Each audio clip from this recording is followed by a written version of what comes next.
ಇದು ಭಾರಿ ಅಂತ ನಮ್ಮ ಮೋದಿಯವರು ಹೇಳ್ತಾ ಇದ್ದಾರೆ. ಭಾರಿ ಇದು ಚಲೋ ಆಗಿದೆ ಅಂತ ಹೇಳ್ತಾರೆ. ಅದ್ರ ಲಾಸ್ ಅದು ಅಂತೇಳಿ ತಜ್ಞರು ಹೇಳ್ತಾ ಇದ್ದಾರೆ.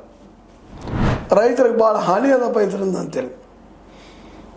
ಅದಕ್ಕಾಗಿ ನಾವು ಕೇಂದ್ರ ಸರ್ಕಾರದ ವಿರುದ್ಧವಾಗಿ ಹೋರಾಟ ಮಾಡೋದು ಅನಿವಾರ್ಯ ಇದೆ.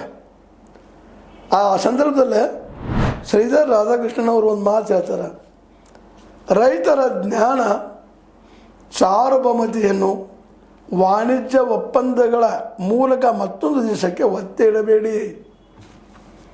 ಇದು ರೈತರದ್ದು, ಇದು ಅವ್ರ ಕೈಲಿರಲಿ, ಇನ್ನೊಂದು ದೇಶಕ್ಕೆ ನೀವು ಒತ್ತೆ ಹಾಕಬೇಡ್ರಿಪ್ಪ ಅಂತೇಳಿ. ಸುಳ್ಳು ಹೇಳಬೇಡಿ. ಬೀಜ ಮಸೂದೆಯಲ್ಲಿ ಬಿತ್ತನೆ ಬೀಜ ಉತ್ಪಾದಿಸುವ ಹಕ್ಕನ್ನು ರೈತರಿಗೆ ಉಳಿಸಿ, ಹಕ್ಕು ರೈತರದಿರಲಿ ಅಂತ ಹೇಳ್ತಾ ಇದ್ದಾರೆ. ಅಂದ್ರೆ ನಾಳೆ ಬೀಜ ಸಹಿತ ಅವ್ರನ್ನ ಕೇಳಿ ಹಾಕೋ ಪ್ರಸಂಗ ಬಂದ್ರೆ ನಾವು ಬದುಕುವುದಾಗ ರೈತರಾಗಿ ಉಳಿತಾರೆ. ಮತ್ತು ನಮ್ಮ ವಸ್ತುಗಳನ್ನು ಅಲ್ಲಿ ಮಾರಾಟಕ್ಕೆ ಹೋದ್ರೆ 18% ನಾವು ಎಕ್ಸ್ಟ್ರಾ ತುಟ್ಟಿಯಾಗಿ ಮಾರ್ಬೇಕು.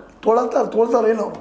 ಮತ್ತು 0 ಟ್ಯಾರಿಫ್ಗಳಿಂದ ಅವ್ರು ನಮ್ಮಲ್ಲಿ ಮಾರಲಿಕ್ಕೆ ಬಂದರೆ ನಮ್ಮಲ್ಲಿಯ ವಸ್ತುಗಳಿಂದ ಕಡಿಮೆ ದರದಲ್ಲಿ ಅವ್ರು ಸಿಗ್ತಾ ಇದೆ. ಜನ ಸಹಜ ಬರ್ತನದ ಆ ವಸ್ತುಗಳನ್ನು ಕೊಡ್ಕೊಳ್ತಾರೆ. ಹೀಗಾಗಿ ನಮ್ಮ ದೇಶದ ಅಗ್ರಿಕಲ್ಚರ್ ಸಹಿತ ಹೋಗಿಬಿಡ್ತದೆ, ಒಕ್ಕಲ್ತನ ದಿವಾಳಿ ಹೇಳ್ತದೆ.